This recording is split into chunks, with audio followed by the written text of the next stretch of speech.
I like to look at the covers of books. And this one is one that grabs my attention because I'm looking at the mice and they look scared of the snake. And it makes me wonder what's going to happen inside this story.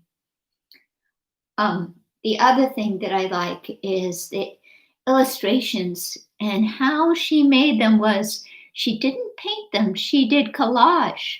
And so she cut out green paper into the shapes of leaves, and then she got different shades of brown to make the tails and the feet and the ears of the mice. And then she got bigger pieces to make their bodies, right?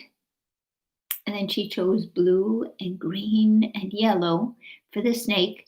And all of these pieces she cut out and she glued them onto a piece of paper. Let's see what happens. Mouse count. Oh, look. The mouse looks like it's lying in some parsley, or maybe cilantro or something.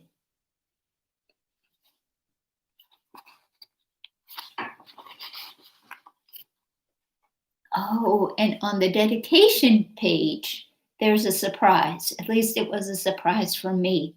It's the page where the writer says who they wrote the book for, or who they were thinking of as they wrote the book. And it says, "For my 9 sisters and brothers." Imagine having 9 sisters and brothers. Maybe your parents did. My friend did. Their names are Sally, Layla, Mary, Nancy, Jane, Betsy, Joe, George, and John. And especially for Sally, the eldest, and her husband, Jay, intrepid seekers after truth. Gate, gate, Paragate, Samgate, Bodhi Swaha. Now, I don't know why there are those funny made-up words at the end. Either she was having fun, or maybe one of her brothers or sisters liked to make up words, and so she just put them at the end of her dedication.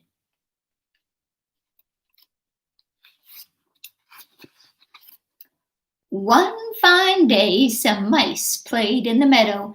They were careful to watch for snakes. How many mice do you see on this page? Can you tell? 1, 2, 3, 4. And on this page, it looks like there are more. 1, 2, 3, 4, 5, 6. 6 on that page.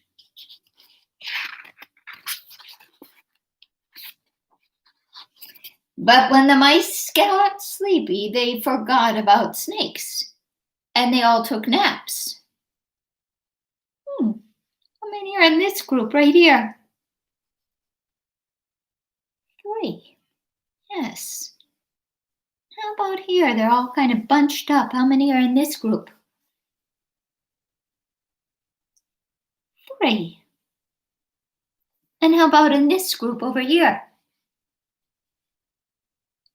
3. And this one is all by itself, looking kind of lively still.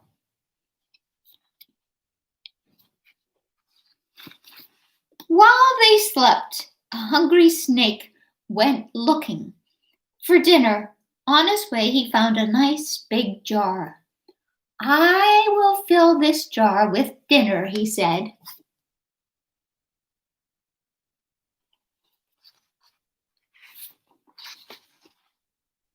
It wasn't long before he found 3 mice, little, warm, and tasty, fast asleep. "First, I will count them, and then I will eat them up," said the snake. Mouse count. 1,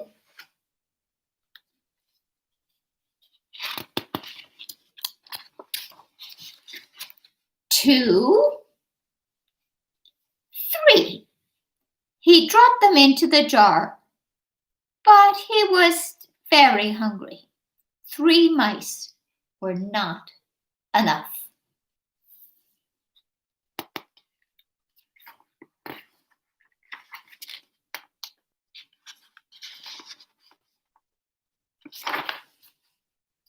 Soon he found 4 more mice, little, warm, and tasty, fast asleep, and he counted them.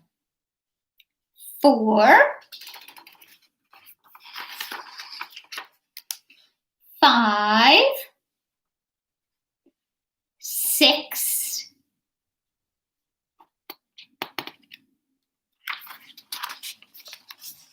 7. But the snake was very, very hungry, and 7 mice were not enough.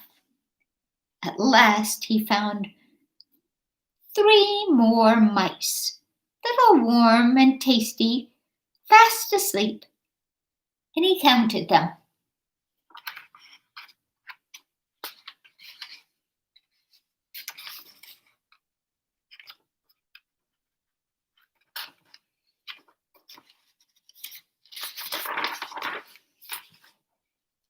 8, 9. Oh, look, they're looking pretty squished in there. Do you think there's going to be enough room for the 10th one?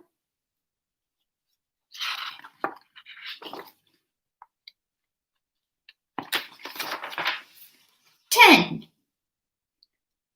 10 mice are enough.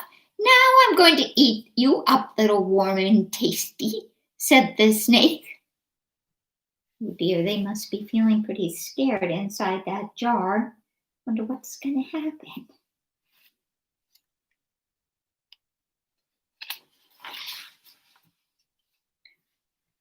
Wait, said one of the mice. The jar isn't full yet. And look at the big mouse over there. The snake was very greedy. He hurried off to get the big mouse.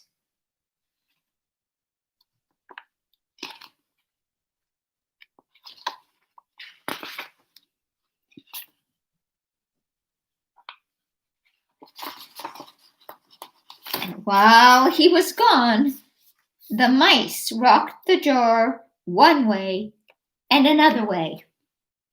What do you think they're trying to do?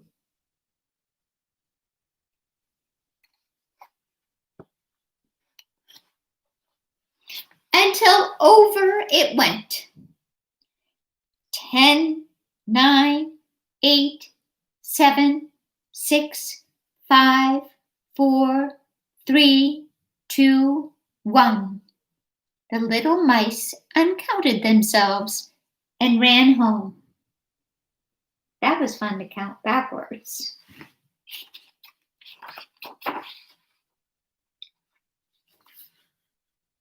Oh, look, there's one of the mice on top of the rock dancing. I'm wondering if that is the mouse who figured out how to trick the snake, and the mouse is feeling so happy that they're dancing on top of the rock in celebration.